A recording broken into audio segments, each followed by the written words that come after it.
Sani nyalo kete ni to chal nade ka watemo rango gi kar ka nikech sensomo machako piny kaka idho nyaka malo to ganda mathoth duogo wacho ganiero kokado thuolo mar chopo mbalariany to erano mara orumo gi kanyo kokado thuolo mar dhi nyime to mara gi somo gik mana kama entieno nyaka sani dikete e atamalo adi kirango kit kaka somo ikawo e gwenge ma Kaluo. Kamano endalo mane wachako dhi school 60s and 70s joluo lande mane ji some properly kata kodhi nyaka university, kodhi colleges, kodhi gimora mora.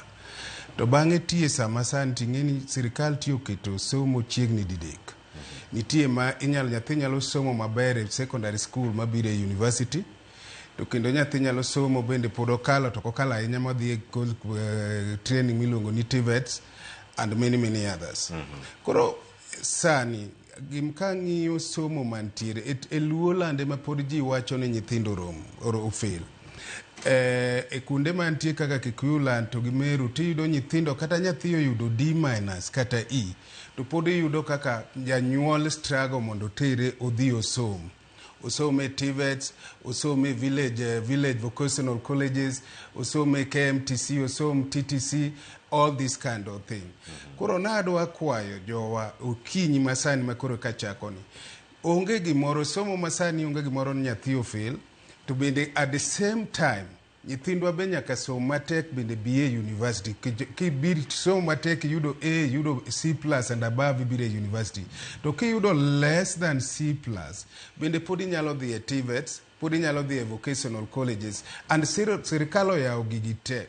Again Cleophas gimase yudo ene Luo land ka kende ma pod ji wacho ni ji onge pesa. Sirkal sani oseketo pesa kata ka nyathi odhi e TVETs to ye apply to ibiro yudo pesa ma nyathi dhi somogo. To kata ka nyathi oyudo A kata A- kata B+ kata B- kata B kata C+ to apply on time e pesa mag sirkal to gibiro yudo. E Luo land ka ma pod ayudo kan gi chandruok samoro ni nyithindwa okalo to nyathi ok nyala apply ni scholarship to gi loan ma sirkal oketogi.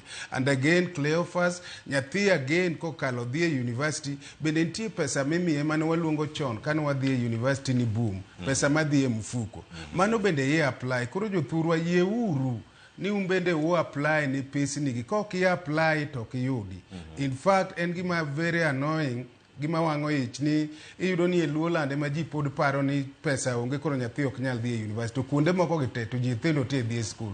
Koro dak wa jowa ni wambe watim kaka jok moko timo mondo wabi e school nyithindwa kokalo kata kionge pesa bi. In fact ka in orphan ng'ama onge janyuolne ka bire university sirkal chulo siling 90% kane nyathi owinjore chul siling 100,000 ibiro yudo sirkal chulo ni almost 90% ichulo mana 10,000 kende.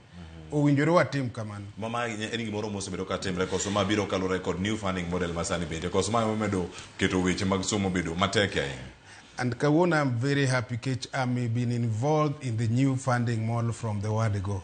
The mathematics behind it, anema cheanga. Angeni mano jiokonge.